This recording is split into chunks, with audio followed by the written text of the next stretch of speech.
Hey guys, it's Christina. Welcome to my channel, or welcome back to my channel. So today I'm going to do another travel nurse video. The last video was super long and I got so many Instagram DMs with like different questions, mostly concerning how to figure out what contract is the one that you should be taking. And I wanted to talk more about travel nursing contracts just because I touched on like the pros and cons of travel nursing in my last video. I am going to link it below, or you can go to my channel and subscribe. I plan on doing a few more like nursing hack type videos. I really think that travel nursing and contract nursing and like float pool nursing, agency nursing, they're all in a way, like I guess a hack in the nursing field to make more money. And a lot of people do it, a lot of people don't. I think more people should be doing it because as nurses, as a regular staff nurse in most states, we are definitely, in my opinion, underpaid.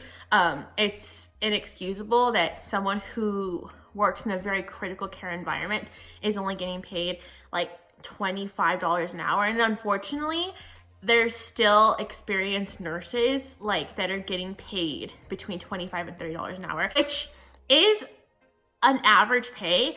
But for somebody working, especially like me, I work ICU and I have specialized in CV ICU. I've worked neuro ICU. I have a lot of experience, and my base pay at my last staff nurse job was $27 an hour when I left. And that was with 4 years of experience, and not all of that was in ICU. I had experience in oncology and medical before, about 1.5 years, but most of it was in CV ICU, ICU, CCU, neuro ICU. Like I had a lot of critical care experience, and I was doing charge nurse at one point. And so that's kind of inexcusable. And there's a lot of nurses in that predicament. And like I said before in my last video, travel nursing is not for everybody, but I'm going to talk about a lot of different things in this video, mostly how to figure out which contract to take and what to look for in a travel nursing contract. And I'm going to touch a little bit more on what you can do if you don't want to travel, because travel nurses don't have to travel out of state. Yes, I'm from Texas. Yes, I traveled all the way to Colorado. Yes, I've worked in New Mexico, but you don't have to travel far to do a travel nursing contract. In fact, you don't even have to travel far at all to do a contract with a hospital. And it is a way, kind of like a hack in my opinion, to make more money. And some of the hospitals, like for example, the hospital I'm working at right now, they pay their float pool and their contract nurses about $50 an hour.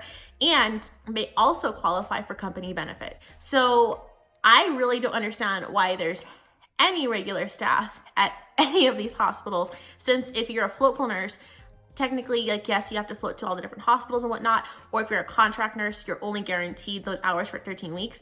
But if you have the option to buy the company benefits, like for insurance, dental, and for AD&D and stuff, at the price of a regular staff nurse, like, why would you be a staff nurse? Especially if you have the experience and you are comfortable with floating to different units and you're flexible. I mean, you could be making bank. So, travel nursing contracts.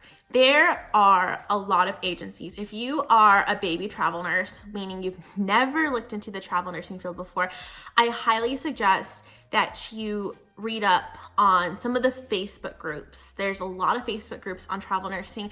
I would stay away from the Gypsy Nurse and some of the other blogs, just because some of the blogs actually have monetary like kind of contracts with a lot of the agencies. So they're biased, just like how influencers on YouTube kind of have contracts with like certain I don't know, makeup brands, or like Instagram clothing brands like Laura's Boutique or Pretty Little Thing.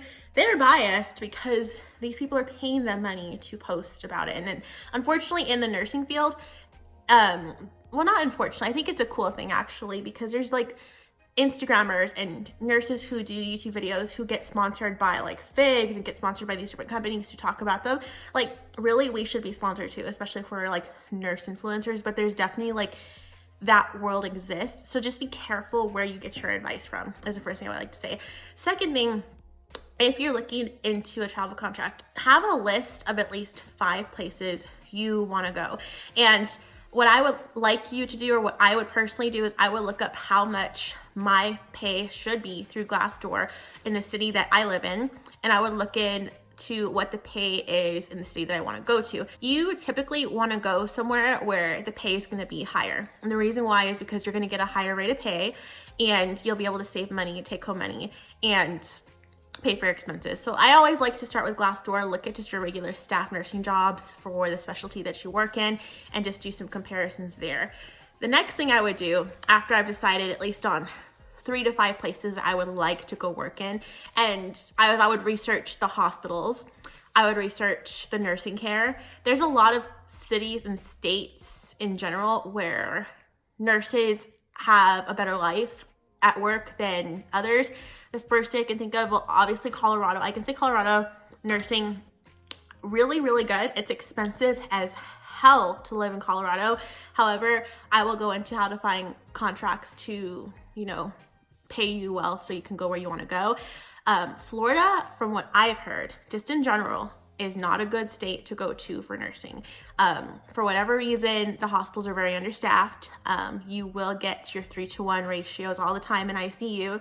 And I've just, from nurses, travel nurses, I've heard here say, it's not a good place to go work as a travel nurse. So after you've done your research on like your nursing and stuff, the pros and cons of the places you're going to, the pay, what the pay should be like, then you're going to start looking into agencies. So my recommendation would be to look for agencies that have good ratings. You can look up ratings for agencies on a lot of different websites. I found that that was very helpful in choosing agencies. I'm going to leave like the top 3 agencies that I think are good to work with. A lot of people say as a new travel nurse not to work with companies like Trusted Health or Nomad, or I forgot what the other one is, but basically not, I think it's Nursefly or something, but not to work with agencies that don't have a recruiter. I completely disagree. I think if you're independent and you're smart and you're a nurse, if you're a nurse, first of all, I know that you're smart, okay? Like, pat on your back, I know that you are a smart woman, smart man, and you can take care of yourself. So you really don't need a recruiter. I really have found that recruiters do not help me. If anything, they kind of make me, they put me in a bad mood personally. Some of them piss me off because they, and I don't mean any shade to recruiters. I understand they're trying to make a living too. However, they call you like at the worst times. They always call me when I'm sleeping and I'm night shift. And for me personally, I just feel like I'm always talking to a used car salesman when I talk to a recruiter. So just a heads up, they will try and butter you up to go with a contract that will benefit them, some of them. That's how my last recruiter was. I don't have a recruiter with Trusted Health. My last recruiter literally shaded Colorado and told me that it would maybe possibly be a paid vacation, but I would probably have to pay money to go to Colorado and I wouldn't be making any money. He made Colorado seem like it was impossible, and I really wanted to go to Denver, and he quoted me at $1,400 a week, which I knew was really ridiculous. Like, it's a really low rate of pay, especially for CV ICU. And for ICU, that, I think the highest he told me was like $1,600. And I was like, no, I'm not gonna go to Colorado, especially Denver, for $1,600 a week, because the rent here is expensive. Like, my rent, I'm paying a little bit more for it, but I have literally all my utilities, all my amenities. It's 2 miles away from the hospital. I have like a garage. I have like a washer and dryer in the unit. Like, I have everything I need. I'm paying $1,900 a month. The other place I was looking at was $1,600 a month, and it was like in a sketch area, a little bit farther from the hospital, no washer and dryer in the unit, and no garage. And so, you know what I mean? Like, the lowest you would pay, I think, just living like in a studio apartment or living like in someone's basement or living on someone's, like a room in someone's house in Denver would be like $1,200 a month. And that's like the lowest I've seen. And that's in like decent areas. If you want to live in the hood, you're still gonna pay like $1,000 a month. So $1,600 is way too low. And the fact that I got a contract for like $2,250, $2,300, I think the actual number on the contract is $2,280. I know I said $2,300 on my last video gross, but like, it always rounds up because we never really do exactly 36 hours a week. We always do a little bit more. Like, I'm always like at 38 hours a week, you know? So it rounds up. And so I gross about $2,300 a week, which is how much more than $1,600? So anyway, like I said, so I guess the next thing that you would do is like after you find the agencies that you think are going to be good, and like I said, I'm going to list a few that I think are pretty good in the description box, is you want to find a recruiter. Now, if you find that your recruiter is being pushy with you, if you find your recruiter is not listening to you or trying to give you options that are, you know, not places you were wanting to go, because if you're a new traveler, I find that a lot of recruiters will try and take advantage of you and try and take advantage of the fact that you don't know the industry very well, and they will try and tell you stupid stuff. Like literally, I had a new traveler tell me that her recruiter told her that her base rate had to be above $22 an hour because they work directly with the IRS.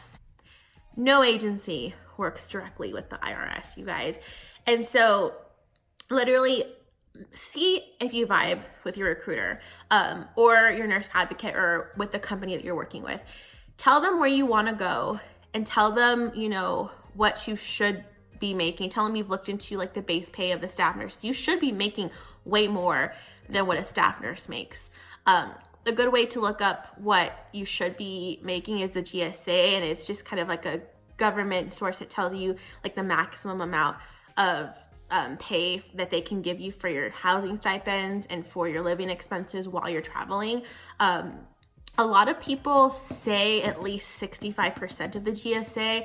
I just say, honestly, you should be able to rent a nice, comfortable place and not have to pay 1 week's rent of it. I say about 75% of your gross weekly pay. Okay, so what I meant to say is like your weekly pay. Let's just say I'm making $2,300 gross a week.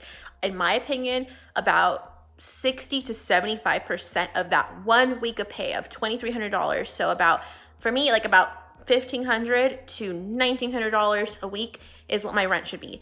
If you can't pay that, let's just say my offer was for $1,600 a week. Like that's not enough. It needs to be more. The minimum I think I would have taken to come to Denver would have been about $2,000 a week gross. That is like the livable amount.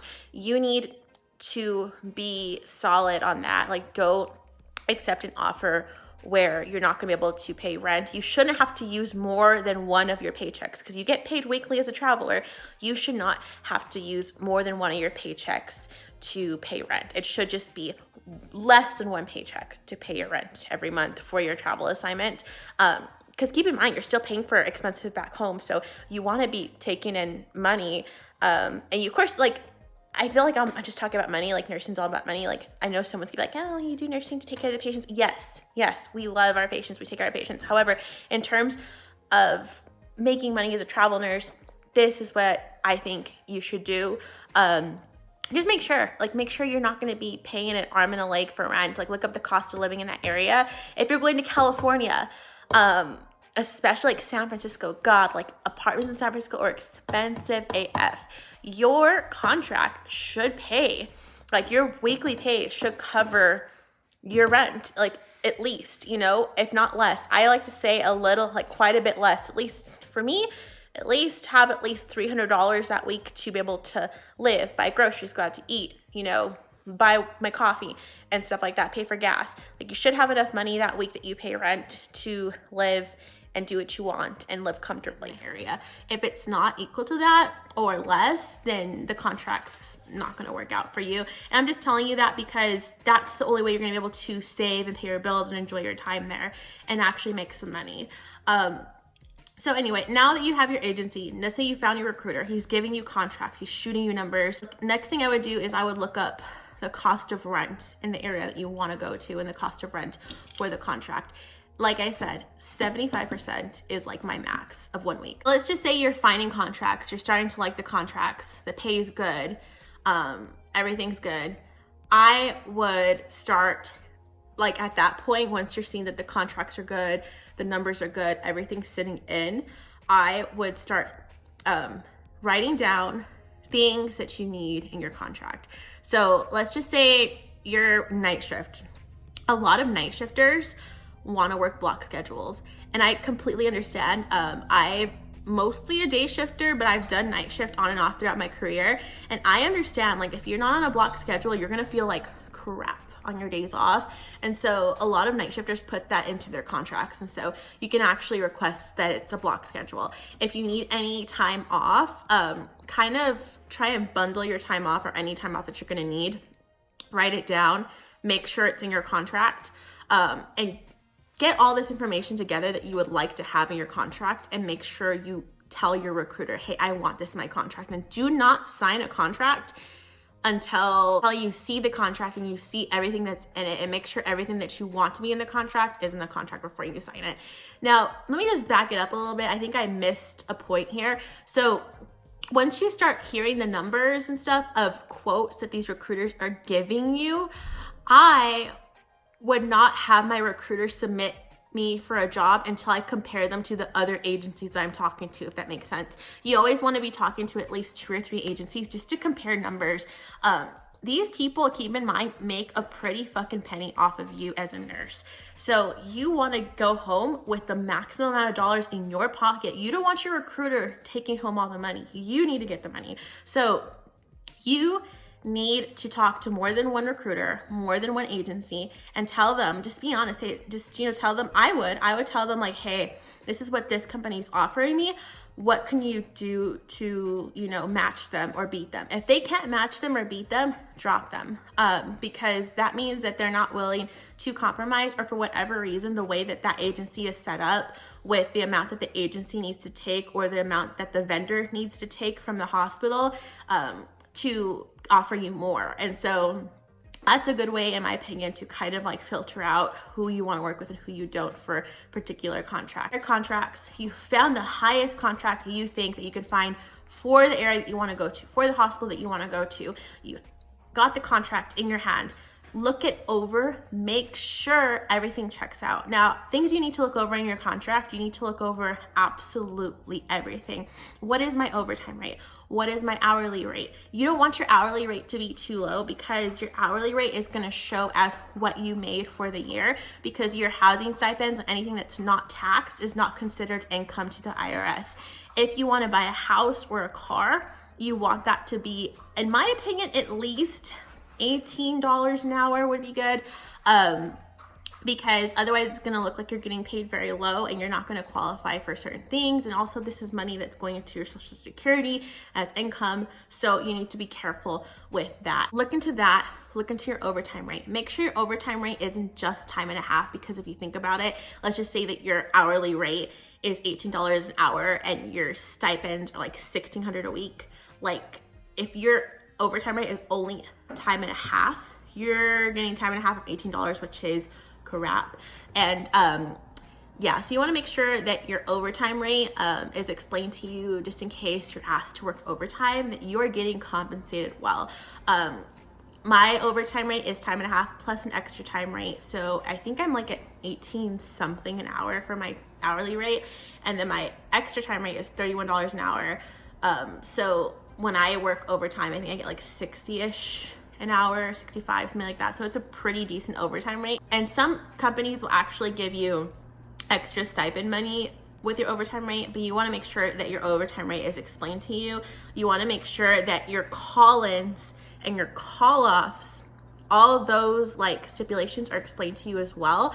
In the off chance that your company calls you off, which is another good thing to put in your contract, by the way, is to tell them that you want to have guaranteed hours. This means that they cannot flex you or call you off for those 3 days.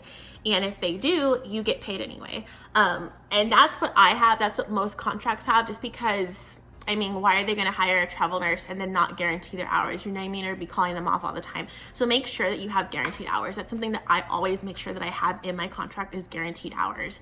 So once you see that you have guaranteed hours, your overtime rate's pretty good, your hourly rate is at least like $18, $19 an hour, and everything looks pretty okay, you want to ask them about any extra benefits, sick calls, things like that, to make sure that you're getting everything that you need. For my company, if I call in sick, I can make up that day within the same week.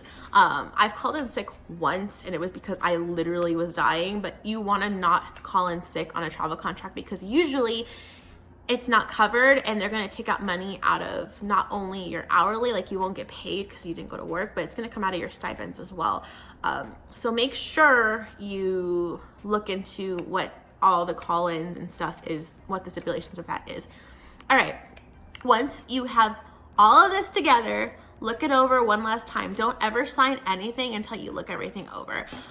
Once you sign your contract, you're good to go. Congratulations, you're like a travel nurse. So now moving into like contract nursing. So I actually am gonna interview for a position locally at home, which is a contract position at $60 an hour. With no benefits, no nothing, but it's just like a flat rate of $60 an hour. I am highly considering it because when you calculate the cost, I get to live at home. I don't have to pay any extra rent expenses and stuff like that. And I get paid about I think it's like $2,200 a week when you factor everything in, which is really, really good. It's about the same as a travel contract. So the thing with contract nursing, that is the main con, is like you probably won't get benefits, but I think it's worth it. Now, a lot of people have asked me if you can take a travel contract that's close to home. If you live in a metropolitan area, like for example, Austin, Texas, Dallas, Texas, San Antonio, even like I'm from El Paso. If you live in El Paso, you can actually do a travel contract and not go too far. My first travel contract actually was in Las Cruces, New Mexico, which is about 50 miles away from where I live. I commuted every day. Now, however, I made the mistake of not going with an agency that gave me stipend money. This agency reimbursed me for mileage and gave me a higher rate of pay. If you're curious, I was at $45 an hour, which was probably about what I would get like in any contract job, which is okay. And they reimbursed me for like traveling like back and forth, but the mileage really wasn't that much. I think it was ended up being like $30 a week or something like that for gas. But you can do a travel contract as long as it is actually traveling. Now, I hear from some agencies, I've heard from some agencies that there's like a rule, a 50-mile rule. It has to be at least 50 miles away from your house. My current agency told me that's not even a rule. The only rule is it cannot be in the same metropolitan area that you live in. So for example, you can't live in El Paso, Texas and take a travel contract in El Paso, Texas. You can't live in Dallas, Texas and take a contract in Dallas, Texas. So I think if you live in Dallas and you take a contract like in Fort Worth or somewhere like that's really far, like a good 50, 60 miles from you, that's a travel contract. Another thing that I've told people that is really smart to do is if you live like in Southern Austin, take a travel contract in San Antonio or take a contract in San Marcos. That's really smart because it's like, yeah, an hour away. But what a lot of people do in those cases, I met a nurse that lived in Albuquerque and she took a contract in Las Cruces, New Mexico. And I think it was like a 2-hour drive for her. And so what she would do is she would block her days. So she put it in her contract that she wanted a block schedule and she would work 6 on, 7 off. And during those 6 days, she would rent an Airbnb for like $30 a night. A nice Airbnb won't cost you that much, especially in areas like New Mexico, Texas, and stuff like that. You should be able to get an Airbnb for a good $30 to $50 a night. And so that's what she would do, is for those 12 days, she would pay like the nightly fee, go sleep, work for 6 days, have 7 days off, go home. And she ended up paying like $400 a month for rent, and she was keeping all of that stipend money. I think she was making like $1,700 a week or something like that. And when you think about that, that's a really smart way to make your money. So yes, if you don't want to travel far, you don't have to. Just do your research and make sure and talk to your agency. The right recruiter will help you get the contract that you want.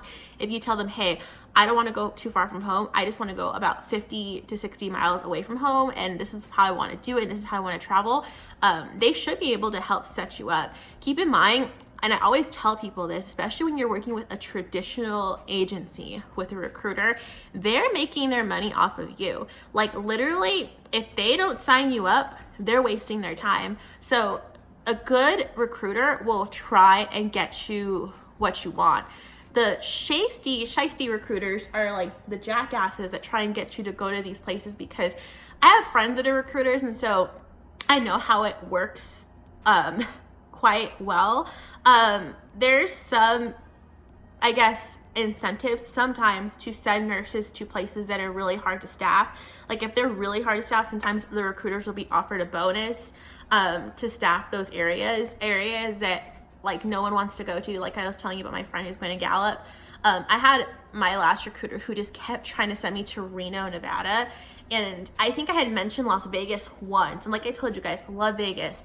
However, I never mentioned fucking Reno. I never wanted to go to Reno. But he was like on it trying to send me to Reno. And then on it trying to send me to like Washington. But not even Seattle. Like the little, I think it's Tacoma, Washington. He was trying to send me there. He just kept mentioning all these places I didn't want to go to. And then I asked my friend who was just getting into the recruiter like business and stuff, and she told me no, like sometimes they get offered like bonuses for places that are really hard to staff. So I wouldn't listen to him. He sounds like a car salesman. And so just FYI guys, just be careful. Don't take anything that you don't want to take. Like if you tell a recruiter, hey, I want to go to Denver, and they're like trying to place you like in Pueblo, Colorado, because that's what was happening to me too with that particular recruiter. Like, don't listen to him. There is contracts in Denver, and there is contracts like anywhere you want to go. It's just the difference between, does this recruiter want to help you out and actually work a little bit harder to get the contract for you, or is he gonna try and make his little extra bonus and send you the hell nowhere, you know, that you don't want to go to. So yeah, that's my advice. But yeah, it's possible. Like I said, it's very possible to go anywhere you want. I live in El Paso. If I wanted to go back to Las Cruces, I probably could tell my nurse advocate right now and say, hey, I need this contract. Is there anything? And they probably honestly could look into it because they're good. They're awesome. I told my current nurse advocate that I want to go to Austin. He has been keeping an eye out for Austin contracts. Even now, like I'm not even ready to go. Like I still have another 4 weeks to go in my current contract, and I'm still submitting myself to Austin contracts because the Austin contracts get picked up so fast. And so yeah, so I mean, the right person, this is just my general like, I guess advice, is the right company and the right agency and the right recruiter, nurse advocate, whatever, will try and help you out.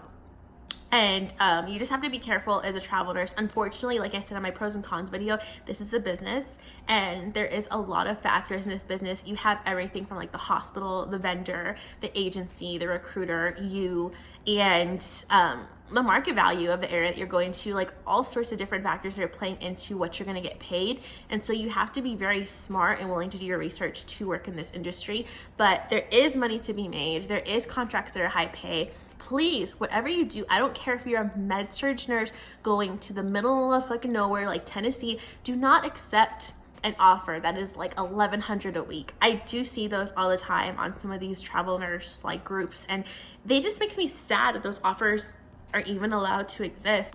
A lot of people have asked me too, like for example, if you can travel if you live with like family or if you live with roommates. Yes. So in order to travel and get your tax-free stipends without getting in trouble with the IRS, you have to essentially have a tax home. And a tax home is defined as a place where you reside, where you pay bills and you live, and basically an address that you do your taxes from. So yes, if you live with your parents or if you live with roommates or if you house hack, you can travel. You just have to be paying bills where you're living or where your home is, where your tax home is. You have to continue to pay the bills there while you travel. If you have a house or a mortgage, it is possible to travel and also Airbnb your house out. I just think that you can only do it for a certain amount of time. To be honest, I'm not too sure on the rules on that. I think you're allowed to do it for up to 6 months, but you have to live in your tax home for more time out of the year and be, I guess, paying rent and paying bills from your tax home for more time out of the year than you are in a different place in order to get the tax-free stipend. So there is ways around it. I think a lot of people are misinformed that they have to have like a mortgage or they have to have their own condo or their own apartment and like have a mortgage in their name. You don't have to have a mortgage in your name. If you have an apartment that you rent, you can continue renting it and still travel and like sublease your apartment through Airbnb and take that money from there and pay for your rent wherever you're going. There's like a lot of hacks, ways around it where you can still get your tax-free money and it's still legal and you won't get in trouble with the IRS. You guys just have to do your research. If you live with roommates and you split the rent or you split the cost, and roommates and family, so if you live with your family, it's exactly the same shit in the eyes of the IRS. So if you're splitting the rent, splitting the cost of things, and it's still the address where you do your taxes from, you're okay to travel as long as you're able to prove, in the case that you get audited, that you're paying bills there, or that you're paying to live in your dwelling, and that is your main dwelling where you do most of your business, where you file your taxes, where everything kind of goes down and you live there for more months out of the year than you've lived in other places, then you're okay to travel nurse and keep those tax-free stipends. That is all the questions that I think I've gotten on Instagram about travel nursing. If you guys have any more questions, please leave them below. I would love to help you. I think that this lifestyle nursing, whether you do a local contract or whether you do a travel contract that's just a few miles away from your home, or whether you travel across the country, I think it's absolutely worth it. I think that you as a nurse deserve to live your best life. And if it's for you, do it. If you've been interested in it for a long time, do it. You're not gonna lose anything off of doing it. So yeah, I hope you guys enjoyed this video. Please give me a thumbs up, subscribe to my channel for more videos like this and other videos, of course, and hit the notification bell, because a lot of people don't get notified of when I upload, and then I'll post it to Instagram. They're like, you know, I don't get your notifications. YouTube's algorithm is all over the place, and if you hit that little notification bell, you will be notified of when my videos are new, or when my videos upload, and when I have new content and stuff like that. So I hope you guys have a wonderful day and a wonderful week, and I will talk to you soon. Bye.